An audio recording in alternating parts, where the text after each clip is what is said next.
ಕವಿತೆ ಸಾಲು ಬೊಗಸೆ ಹಿಡಿದ ಮಳೆಯ ನೀರು ಊರ ದಾರಿ ಬೀಸೋ ಗಾಳಿ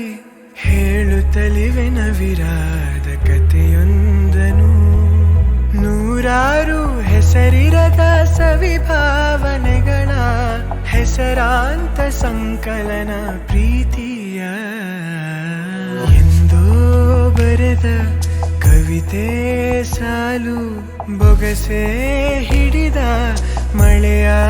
ನೀರು ಊರ ದಾರಿ ಬೀಸೋ ಗಾಳಿ ನಿನ್ನ ಸೇರಿ